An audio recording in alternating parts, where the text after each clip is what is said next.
Hello guys, स्वागत है आप सभी का आपके अपने YouTube channel Manish classes Kolkata में। आज के इस सेशन में हम आपके साथ डिस्कस करने वाले हैं बीकॉम सेमेस्टर 2 के कंपनी लॉ के चैप्टर कंपनीज एडमिनिस्ट्रेशन के मोस्ट इंपॉर्टेंट एमसीक्यूज, जो कि आपके एग्जामिनेशन के लिए काफी ज्यादा हेल्पफुल रहने वाला है। तो आज का जो चैप्टर रहेगा वो हमारा रहेगा कंपनीज एडमिनिस्ट्रेशन।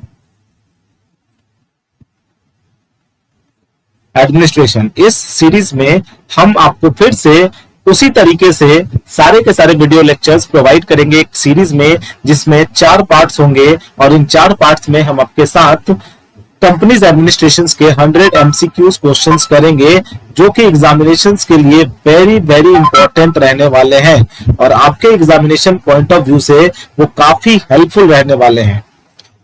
तो बिना किसी टाइम को वेस्ट किए हुए स्टार्ट करते हैं, लेकिन उससे पहले आप लोगों से एक ही रिक्वेस्ट रहेगा कि यदि आप हमारे चैनल पर नए हैं और अभी तक हमारे चैनल को सब्सक्राइब नहीं किया है तो हमारे चैनल को सब्सक्राइब कीजिए, और आपको यदि ये वीडियो अच्छा लगे, हमारा प्रयास अच्छा लगे, तो हमारे वीडियो को लाइक कीजिए और आपके अपने फ्रेंड्स के बीच में इसे वीडियो को सर्कुलेट कीजिए। तो चलिए शुरू करते हैं। तो सबसे पहला क्वेश्चन जो हमारे सामने आ रहा है कंपनीज एडमिनिस्ट्रेशन से, वो है question number 1। The term director has been defined under dash of the companies act 2013, यानी कि डायरेक्टर को कौन से सेक्शन में डिफाइन किया गया है। तो आप याद रखेंगे कि the term director has been defined और described under section 2 sub section 34। So section 2 sub section 34 के अंदर बताया गया है डायरेक्टर के बारे में। अच्छा, कुछ बातें आप यहां से और चीजें याद रखेंगे कि कहां पर किन पॉइंट्स में किन बातों को बताया गया है। तो आप याद रखेंगे, आपसे एग्जामिनेशन में पूछा जा सकता है कि रेसिडेंट डायरेक्टर इज डिफाइंड। तो याद रखेंगे कि रेसिडेंट डायरेक्टर कहां पे डिफाइंड किया गया है। तो आप याद रखेंगे कि resident director defined in section 149। उसी तरीके से ये पहली बात याद रखिए। इससे रिलेटेड और एक मिलता जुलता क्वेश्चन आता है कि वोमेन डायरेक्टर के बारे में कहां पर डिफाइन किया गया है। तो आप कहोगे sir women director is defined in section 149 again. Thereafter आपसे कभी कभी पूछ लेता है कि बोर्ड ऑफ डायरेक्टर्स कहां पे डिफाइंड है। तो आप कहोगे कि board of directors is defined in section 2 sub section 10।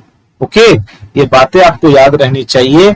इसके बाद कभी कभी आपसे पूछ लेता है कि इंडिपेंडेंट डायरेक्टर कहां पे डिफाइन किया गया है। तो independent director is defined in section 2 sub section 47। तो ये सारी बातें आपको याद रखनी है। एक क्वेश्चन के साथ, एक एमसीक्यू के साथ आपको 4 पॉइंट जानने के लिए मिले हैं और इन चारों पॉइंट को आप काफी अच्छे तरीके से ध्यान रखेंगे। तो चलिए क्वेश्चन नंबर 2 पे चलते हैं। क्वेश्चन नंबर 2 बहुत इंपॉर्टेंट है, बार बार प्रीवियस ईयर में मोस्ट रिपीटेड क्वेश्चन है कि DIN स्टैंड्स फॉर। तो आपको पता है कि हर एक डायरेक्टर को डायरेक्टर बनने के अप्लाई करने के लिए सबसे पहले उसे एक DIN नंबर चाहिए, और इसके बारे में कहां लिखा गया है। तो it is defined in section 153। Section 153 कहता है कि every individual intending to be appointed as a director of a company shall make an application for allotment of director identification number to the central government in form number, remember, in form number what, DIR 3। इस form में उसे क्या करना पड़ेगा, apply करना पड़ेगा along with fees। ठीक है, ये आप याद रखेंगे। इसके बाद तो DIN का फुल फॉर्म क्या होता है, तो अभी आपको बता दिया मैंने, director identification number. So option number B is the correct answer of question number 2। चलिए क्वेश्चन नंबर 3 पे चलते हैं। क्वेश्चन नंबर 3 कह रहा है, लगभग मिलता जुलता क्वेश्चन है, DPIN स्टैंड्स फॉर। यहां पे भी आपसे पूछा है DPIN का फुल फॉर्म क्या होता है। तो आप याद रखेंगे, ऑप्शंस में है आपके directors professional identification number, option B है designated partnership identification number, option C is designated partnership identity number, and option D is directors professional intimation number. So always remember DPIN means designated partnership identification number. So question number 3 का option number B is the correct answer, और इसमें जानने के लिए कुछ भी नहीं है। क्वेश्चन नंबर 4 चलते हैं। क्वेश्चन नंबर 4 आपसे कह रहा है कि no person shall be appointed as a director of a company unless he has. अभी थोड़ी देर पहले ही बताया कि कोई भी कंपनी में तब तक कोई भी व्यक्ति डायरेक्टर के पोस्ट के लिए अप्लाई नहीं कर सकता जब तक कि उसके पास DIN यानी डायरेक्टर्स आइडेंटिफिकेशन नंबर नहीं हो। और इस बारे में कहां बताया गया है, इस बारे में मैंने आपको 2 चीजें कहा है, ध्यान रखेंगे कि director identification number is defined इन या एज पर सेक्शन तो 153, और कौन से फॉर्म में अप्लाई करेंगे, तो अभी हमने आपको बताया कि form number DIR 3। Remember. Now let's move to question number 5। Question number 5 क्या कहता है कि every individual who is to be appointed as the director of a company shall make an application electronically in dash for allotment of a DIN। अभी आपको बताया form number DIR 3, form number DIR 5, form number DIR 4 and form number DIR 6। यदि किसी को director identification number लेना है तो उसे कौन से फॉर्म में एप्लीकेशन करना होगा, तो थोड़ी देर पहले ही, इनफैक्ट इससे प्रीवियस क्वेश्चन में ही मैंने आपको बताया, और उससे प्रीवियस क्वेश्चन में भी, कि किसी को भी यदि डायरेक्टर बनना है तो सबसे पहले उसे डायरेक्टर आइडेंटिफिकेशन नंबर लेना होगा, और डायरेक्टर आइडेंटिफिकेशन नंबर के लिए उसे फॉर्म नंबर DIR 3 में अप्लाई करना पड़ेगा सेंट्रल गवर्नमेंट के पास। Okay, question number 6 is document to be attached to DIR 3 is या आर, यानी कि कौन से डॉक्यूमेंट्स को आपको अटैच करना होगा DIR 3 में। तो options are photograph, proof of identity, proof of residence and all of the above. तो रिमेंबर कि आपको DIR 3 के लिए आपको फोटो भी देना पड़ेगा, आपको आइडेंटिटी प्रूफ भी देना पड़ेगा, और आपको रेसिडेंस प्रूफ भी देना पड़ेगा। सो ऑप्शन नंबर डी यानी all of the above is the correct answer. Now move to question number 7. Question number 7 is the form DIR shall be signed and submitted electronically by the applicants using his hard and digital signature certificate and shall be verified digitally by, यानी कि DIR 3 जो form था उसको sign और submit किया जाएगा electronically.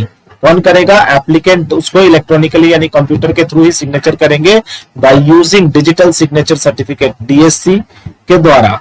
और उसको वेरीफाई कौन करेगा? तो it is verified bye a chartered accountant in practice, a company secretary in practice, a cost accountant in practice और any of the above.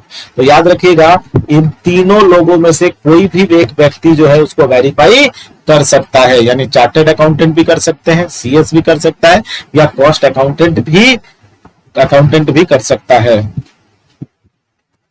Now question number 8 is in case the name of a person does not have a last name, then in form number DIN 3 he is or her father or grandfather's surname shall be mentioned in the last name along with the declaration in dash। कह रहा है कि यदि किसी व्यक्ति का आखिरी name यानी लास्ट नेम नहीं है, माने फर्स्ट नेम है, मिडिल नेम है, बट लास्ट नेम नहीं है, तो उसके फॉर्म नंबर DIN 3 में DIN 3 में उसके या उसके पिताजी या उसके दादाजी का सरनेम को मेंशन किया जाता है लास्ट नेम में।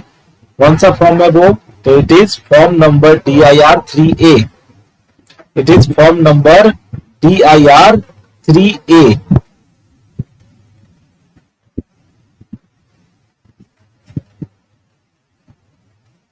Now let's go to question number 9। Question number 9 है कि the central government shall within dash from the receipt of the application for DIN allot director identification number to the applicant। ये allot नहीं होगा, ये allot होगा, इस तरीके से allot होगा। तो जो सेंट्रल गवर्नमेंट है वो कितने दिनों के अंदर जो है वो क्या करती है, वो एप्लीकेंट को DIN या डायरेक्टर आइडेंटिफिकेशन नंबर अलॉट कर देती है। तो it should be with in 30 days यानी 30 दिनों के अंदर जो है DIN इशू कर दिया जाता है। यदि आप इस सेशन को एंजॉय कर रहे हैं तो आप लोगों से रिक्वेस्ट है कि आप हमारे चैनल को लाइक कीजिए, हमारे चैनल को सब्सक्राइब कीजिए और ज्यादा से ज्यादा लोगों के बीच में इसको सर्कुलेट कीजिए। चलिए क्वेश्चन नंबर 10 है कि the DIN, the director identification number can be surrendered by making application in. यदि आपको DIN नंबर या डायरेक्टर आइडेंटिफिकेशन नंबर सरेंडर करना है तो इसके लिए भी आपको एक फॉर्म में अप्लाई करना पड़ेगा and that is form number DIR 5। तो DIR 3 जो है अप्लाई करने के लिए और DIR जो है वो सरेंडर करने के लिए, DIR 5 जो है वो सरेंडर करने के लिए होता है। Now let's move to question number 11. Question number 11 is every individual shall intimate any change in his particulars to the central government within a period of dash such charge in form of such change in form DIR 6। यानी कि every individual shall intimate any change in his particular to the central government within a period of dash such change in form DIR 6। यानी DIR 6 के अंदर यदि individual को किसी भी तरीके का चेंज करना होगा तो उसे सेंट्रल गवर्नमेंट को क्या करना पड़ेगा, बताना पड़ेगा विद इन 30 डेज। कितने दिनों के अंदर में? 30 डेज के अंदर में। A director shall intimate the changes in his particular to the companies or companies in which he is a director within dash of dash change। तो आप याद रखेंगे ऑफ 15 डेज। थोड़े देर के लिए, 1 मिनट के लिए आप वेट कीजिएगा, प्लीज वेट।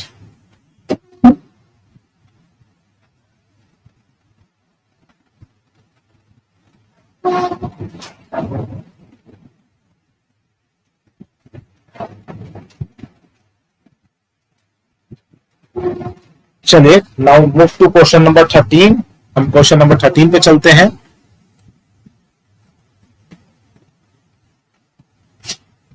क्वेश्चन नंबर 13 पे चलते हैं। क्वेश्चन नंबर 13 कह रहा है dash of the companies act 2013 makes obligatory for every person or company while furnishing any return information or particulars to mention the DIN in such documents। यानी कि कौन से सेक्शन में कंपनीज एक्ट 2013 में ये कंपलसरी कर दिया गया है कि हर एक पर्सन या कंपनी को जब भी वो रिटर्न फर्निश करेंगे उनको अपने DIN का आइडेंटिफिकेशन नंबर जो है वो पुट करना पड़ेगा।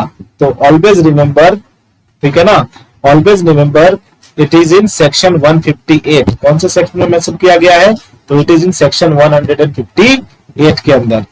Now let's go to question number 14। Question number 14 is if any individual obtains more than 1 DIN। यदि किसी व्यक्ति के पास एक से ज्यादा डायरेक्टर आइडेंटिफिकेशन नंबर है तो उस इंडिविजुअल को पनिश किया जाएगा with imprisonment for a term which में एक्सटेंड टू, कितने सालों के लिए? तो याद रखेंगे विच में एक्सटेंड टू 6 मंथ्स। कितने महीनों के लिए? 6 महीने के लिए, या फिर 50,000 तक का फाइन भी उसके ऊपर लगाया जा सकता है।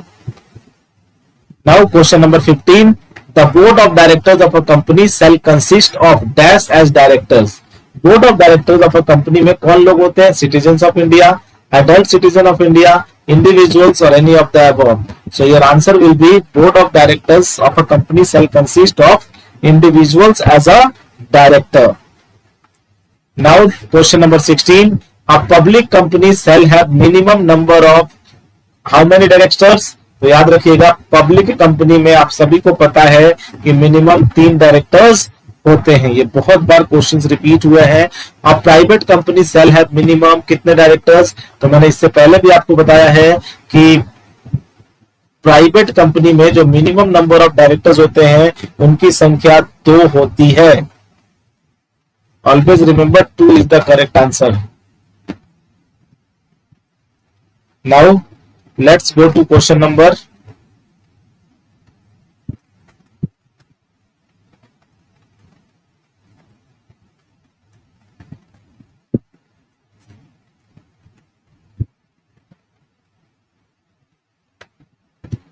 Let's go to question number 18। Question number 18 कह रहा है 1 person company shall have minimum number of directors. तो सबको पता है ओपीसी में मिनिमम नंबर ऑफ डायरेक्टर्स की संख्या 1 होती है, प्राइवेट कंपनी में 2 और पब्लिक कंपनी में 3।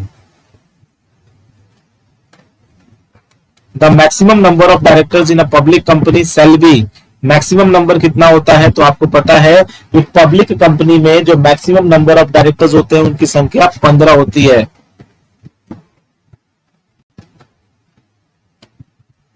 Now the maximum number of directors in a private company shall also be 15.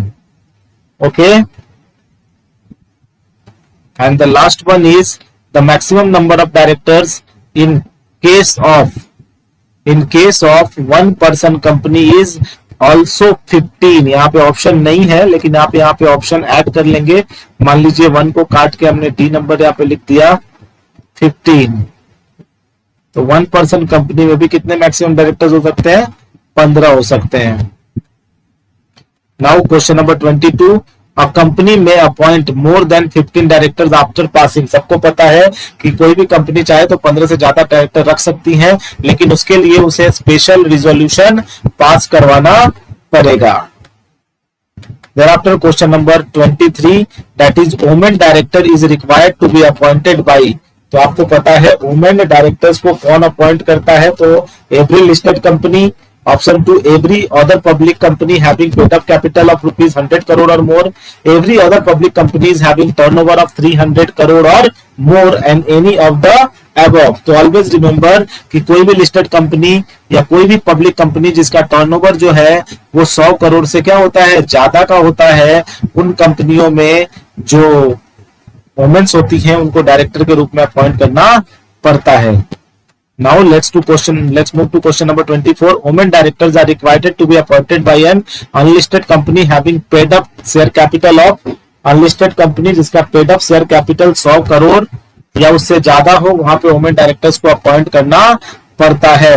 And last question of this part, आज के पार्ट का आखिरी क्वेश्चन जो है वो है कि women directors is required to be appointed by an unlisted company having turnover. यदि अनलिस्टेड कंपनी है तो उसका टर्नओवर होता है 300 करोड़ या उससे ज्यादा, ठीक है, जो कि ऑप्शन में गिवन नहीं है, लेकिन आप लोग ऑप्शन को सही कर लेंगे यहाँ पर और ऑप्शन नंबर डी को यहाँ पे 300 करोड़ कर देंगे। ओके, तो आज का ये था हमारा कंपनीज एडमिनिस्ट्रेशन के मोस्ट इंपॉर्टेंट एमसीक्यूज क्वेश्चंस, जो कि हमारे एग्जामिनेशंस के लिए काफी ज्यादा इंपॉर्टेंट है और आपको आपके एग्जामिनेशंस में ये देखने को मिल सकते हैं एज इट इज। तो यदि आपको आज का हमारा वीडियो पसंद आया हो तो आप हमारे चैनल को सब्सक्राइब कीजिए, हमारे वीडियो को लाइक कीजिए और ज्यादा से ज्यादा अपने दोस्तों के बीच में शेयर कीजिए। धन्यवाद।